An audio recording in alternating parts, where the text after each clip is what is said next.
Welcome back to another episode of the Offer Mojo Show, where we talk about crafting, scaling, marketing, and selling aligned and profitable offers. About a year ago, I started playing with the idea of launching a membership in my coaching business. On the surface, it seemed like the obvious next move, a close knit community space where I could show up for my audience more consistently and, yeah, create some predictable recurring income. A total win win, right? So I did what I always do before building something new. I went into research mode. I read everything. I listened to podcasts. I learned from people like Robbie Kelman Baxter, Stu McLaren, and Lisa Princik. I studied all kinds of membership models and actually joined a few myself because I wanted to feel what actually works from the inside and what doesn't. And after all of that digging around, I realized that a membership wasn't the right fit for my business or my energy. But here's the thing, the whole exploration gave me something way more valuable: real clarity.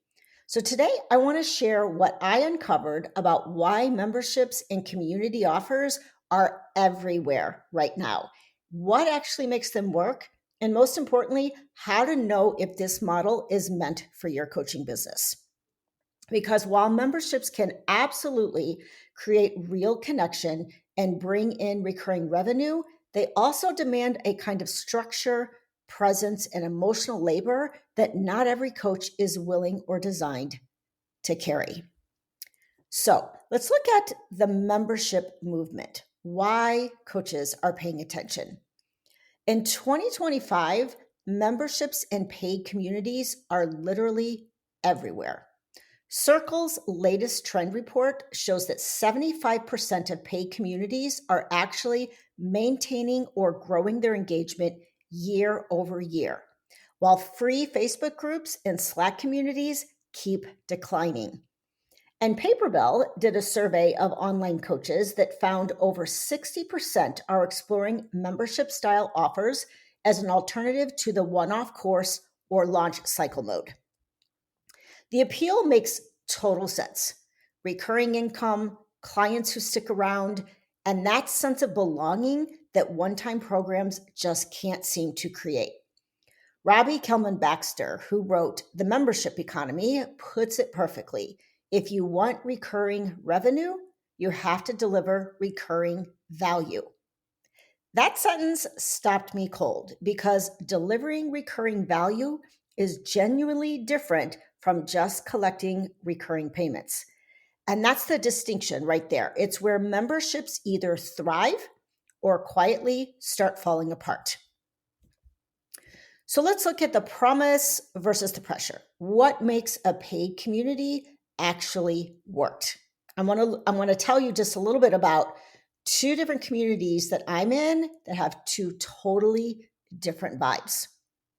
So over the past year, I've been a part of two paid communities that couldn't have been more different from each other. The first one, massive, over 2,700 members. The second, intimate, maybe 50 of us. When I first logged into the large one, I felt this rush of excitement and immediately got overwhelmed. The feed was moving faster than I could even keep up with. New trainings were dropping weekly. There were channels for every single topic you could imagine, and people were posting around the clock. At first, I thought, oh, wow, this is incredible. So much value, so many people to connect with. But in a few weeks, all that value started to feel more like noise than anything else. It was hard to find real people to connect with. It was harder still to actually get the host's attention. They were always in launch mode, always promoting the next thing, always adding new bonuses, new content, new programs, and offers. I could tell that they genuinely wanted to help, but the scale just made real intimacy impossible. It felt less like a community and more like an entrepreneurial assembly line. Hundreds of people grinding away next to each other, but not really together. Now, flip to the smaller community that I'm in. We actually know each other's names. conversations actually unfold instead of disappearing into the void. When someone shares a win, everyone shows up to celebrate. When someone's struggling, the host doesn't just drop a comment, she actually engages. The monthly calls feel like sitting around a table with people who get it, not shouting across a room full of strangers. Here's what's living in both of those spaces taught me: bigger isn't better, connection is. The memberships that actually succeed aren't the loudest or the largest, they're the ones that are built at human scale. So, why some paid communities actually thrive? When I look at memberships that are genuinely working, five things keep showing up. One, a clear living promise. Members know exactly what they're getting month after month and why it matters to them personally. Number two, connection over content. Sure, new modules are great, but it's belonging that keeps people renewing. Number three is a predictable rhythm. Whether it's calls, sprints, challenges, or discussions, there's a rhythm people can count on and it builds trust. In my smaller community, the leader hosts a monthly revenue driving activity that we can all participate and support each other in. Number four is real host presence. The leader shows up, not just to teach, but to actually see their members. Just last week, the host of my smaller community recorded a personal message to me in the group. It was helpful not only for me, but for other members as well. And number five is a culture of care. Wins get celebrated, silence gets noticed, people feel heard. Stu McLaren says something I think about all the time: retention is the real measure of success. And Lisa Princik talks about going deep before you go wide. They're both right. Where membership hosts go wrong. After being inside paid communities, I can tell you most struggling memberships hit the same stumbling blocks. One, overgrowth. They scale too fast. And when you do that, connection just dissolves. You can't hold intimacy with 2,700 people when your space was designed for 200. Number two is overload. Instead of creating more connection, hosts start pumping out more content. Members feel it, hosts feel it, everyone gets exhausted. Number three is overpromise. Constant bonuses, constant add-ons. It becomes a treadmill that eventually becomes impossible to sustain. Under support. The host energy gets so stretched that members feel invisible, even when all the systems are technically running smoothly. It's not about bad intentions, it's just about misalignment. Here's the thing: community isn't a content strategy, it's a relationship strategy. So here's the membership mindset shift that I want to talk about. The biggest shift happening in 2025 isn't about technology, it's about philosophy. A report from Ember Consulting found that creators are moving away from being educators toward being facilitators. The real value of a membership comes from the interactions between members, not just from the leader's content. That's huge. And it's something every coach should sit with before launching a membership, because facilitating connection requires a completely different energy than teaching transformation. If you light up when you're holding space, guiding conversations, and building culture, you'll probably thrive in a membership. You'll actually love it. But if you're someone who thrives in deep one-on-one work, if being on for a community 24/7 sounds draining, that needs to be okay too. Both paths are valid. The real question is, which one lights you up? So here's the core question we need to ask: does your audience have an ongoing problem? Robbie Kalman Baxter wrote something in the Forever Transaction that I keep coming back to. To justify recurring revenue, you need a product that solves your customer's problem on an ongoing basis. That's the real test. Ask yourself these questions. Does my audience face a challenge that keeps evolving? Or does my coaching help them reach a finish line and then they're done? Think about it. Leadership development, self trust, business growth, those are all ongoing journeys.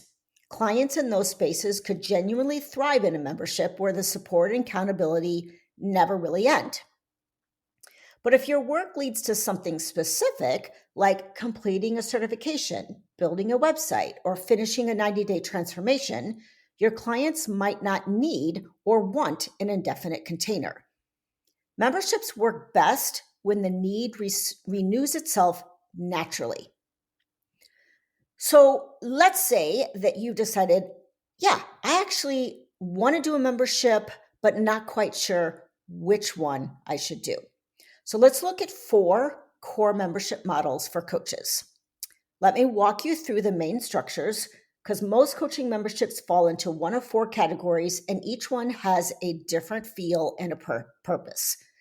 Model 1 is the community circle. This is best for early stage coaches who are still building their audience and trust. It's great because it gives you visibility and it helps you create real connection. But here's the watch out. Without strong facilitation, it can easily drift and lose its purpose. Model number 2 is an implementation lab. This works beautifully if you have alumni clients or people who've already worked with you and need accountability to keep their momentum going between your launches. The strength is that it keeps people engaged and moving, but it demands consistent energy from you as the host. You can't phone this one in. Model number 3 is a curriculum hub. This is for course creators who want to shift toward an evergreen model and blend education with community. It blends both worlds really well, but the pitfall is that you can easily end up with content bloat. Too many resources, modules, and trainings that overwhelm rather than support. And model number 4 is a premium collective. This is for established experts who want to serve people at a similar level. It's incredibly high touch, creates strong retention, and people value the peer-to-peer aspect. The reality check, it has limited capacity and requires high maintenance to keep the energy right. The right model depends on why you want recurring revenue and how you naturally like to deliver value. Here's what I'm seeing in 2025. The strongest trend is moving towards smaller, more intentionally curated groups, more intimate circles than mass markets. People are hungry for meaning, not volume. Free versus paid communities. What actually changes?